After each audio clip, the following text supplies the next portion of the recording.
मनुष्य के कर्म उसके पास लौट के जरूर आते हैं। एक 26 साल का नौजवान लड़का था। उसकी नई नई शादी हुई थी। शादी के कुछ ही समय बाद उसके पिताजी की मृत्यु हो जाती है।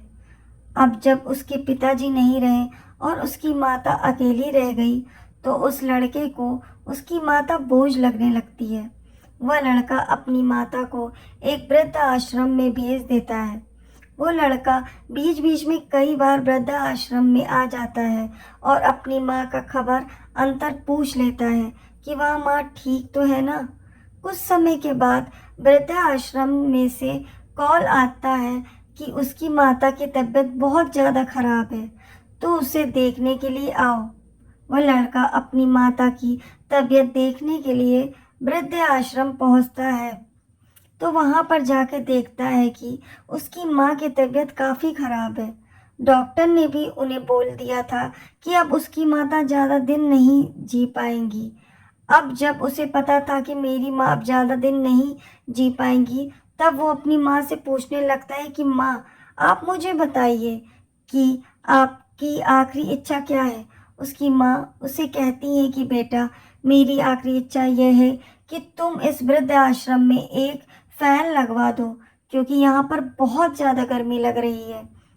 तब उसका बेटा माँ से कहने लगता है कि माँ, पर आप तो अब ज़्यादा दिन यहाँ पर नहीं रहने वाली वाली हो, तो फिर आपको क्यों यहाँ पर फैन लगवाना है। तब उसकी माता उसे बताती है कि बेटा, मैंने तो जैसे तैसे करके इतनी गर्मी में भी यहाँ पर अपना जीवन व्यतीत कर लिया, किंतु जब तुझे तेरे बच्चे वृद्धाश्रम में भेजेंगे, तब तू इस गर्मी को नहीं सह पाएगा, और मैं नहीं चाहती हूँ कि मेरा बच्चा दुखी हो। माता की बात सुनते ही उस लड़के की आंखें नम हो जाती हैं। हमने जैसा व्यवहार दूसरों के साथ किया होता है, वैसे ही व्यवहार दूसरे हमारे साथ करते हैं। जैसा व्यवहार आप अपने माता पिता के साथ करते हो, वैसा ही व्यवहार आपके बच्चे आपके साथ करेंगे।